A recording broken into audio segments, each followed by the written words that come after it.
Ayun, so magandang araw sa inyo mga idol, no? So welcome back na naman dito sa ating YouTube channel. Ayan, so update ito mga idol dun sa ating last video kung saan ay nagdagdag tayo or nagpalit tayo ng ating mga solar panel para sa ating hybrid.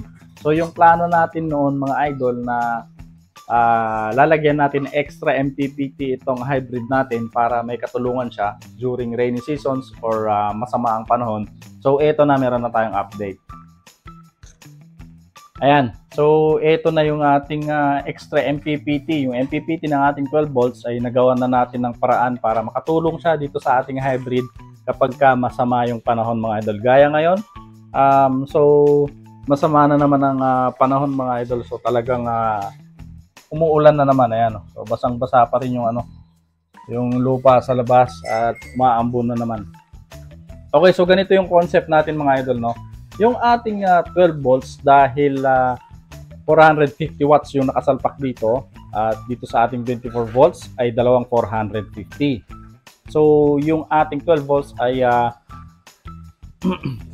overpower na niya yung solar panel or sobrang solar panel para dito sa ating battery na 120 Ah na 12 volts, no?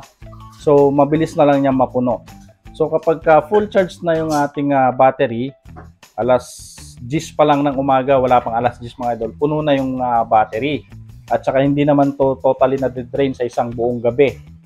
Kaya saglit lang niya ma-full charge. So kapag ganun ang nangyari mga idol, yung kanyang sobrang harvest between 11 hanggang hapon ay tumatapon na. So yun yung naobserbahan ko simula nung nagpalit ako ng solar panel na ito, kasi dati 280 watts lang yan. So ngayon 450 watts na isa. Ngayon mga idol, kapag ganun ang nangyari, so sayang, no, yung harvest niya at mapupunta pa sana dito dahil nag-upgrade nga tayo ng battery dito. Meron na tayong 210 na battery bank dito sa ating 24 volts. So kulang yung dalawang 450 watts, no.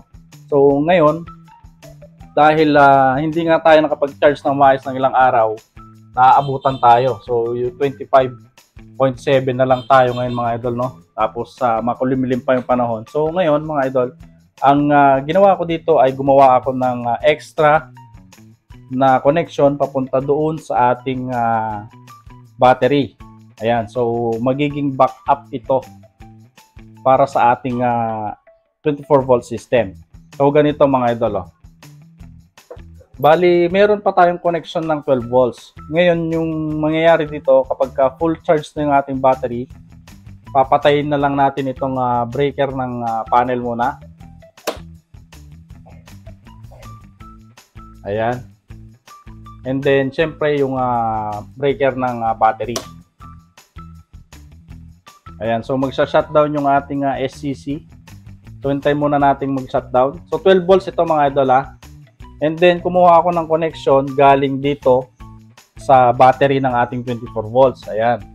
So, kapag ka-on natin yan, mag-on naman yung ating SCC at magiging 24 volts na rin. Kasi automatic naman ito mga idol, no? Automatic mag-a-adapt siya kung ilang voltage yung baterya. So, i-on na lang natin yung ating solar panel. Ayan.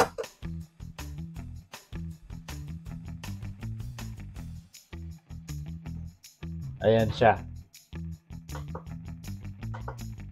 Ayan. So, tumutulong na yan mga idol dito sa ating 24 volts na setup. So, ganyan na yung naging setup ko dito mga idol. Ngayon nga lang, mag-iingat lang kayo dito para sa mga hindi gaano kabisado yung ginagawa natin dito, no? Ito ay for ideas lang.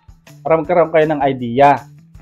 Pero dapat mga idol, yung inyong ginagawa ay sure ball inyo, no? So hindi ko pa to gagawan ng diagram dahil for observation muna. Yun yung sinare ko lang yung ating plano dito, yung ating idea. Kasi ito mga idol ay medyo may pagka-risky rin. Dahil once na hindi nyo napagsabay nyo or hindi nyo na i-off ito tapos inon yan, sasalubong yung 24 volts at saka sasalubong yung 24 volt setup natin dun sa ating 12 volt setup. So take note mga idol, hindi ko po muna kayo ini-encourage na sundin ito. Pero kung gusto nyong sundin ito, I advise you na gumamit kayo ng yung double throw na switch para hindi nyo mapagsasabay yung 12 volts or yung connect yung switch nyo sa kabilang switch. Ayan. So, for concept ko muna ito, ipa-finalize ko pa ito para safety, no? Ayan. So, syempre, share ko lang din sa inyo para magkaroon din kayo ng idea. Ayan. So, nakakatulong na yung ating 12 volts na yung isang ating 450 watts natin dito sa ating 24 volt setup without anong tawag dito, nang hindi nadidismantle yung ating 12 volts at operational pa rin yung ating mga load ng ating 12 volts. So ayan yung ating concept, mga idol, no? So sana nagkaroon kayo ng idea dito sa ating video ngayon. Ayan. So kung gusto nating ibalik, mga idol, ganun din. Una rin nating i-shutdown yung ating solar panel, and then shutdown yung ating breaker dito galing sa ating 24 volts. And then saka natin i-on naman yung breaker ng ating battery dito sa ating 12 volts. Tapos syempre i-on na rin natin yung panel. Ayan. So babalik ulit siya sa ating 12 volts setup.